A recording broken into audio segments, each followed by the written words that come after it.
భార్యలారా మీ భర్తలకు లోబడి ఉండుడి, భర్తలారా మీ భార్యలను బహుగా ప్రేమించుడి. దీవెనలు ఆశీర్వాదములు అందుకోనుడి, ఆశీస్సులు సంతోషములు పొందుకోనుడి.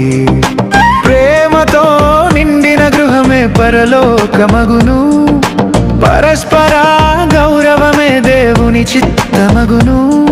క్షమించుచు సహించుచు జీవించుడి నిత్యము, క్రీస్తు కృప మీ గృహములో నిలుచునది సత్యము. భార్యలారా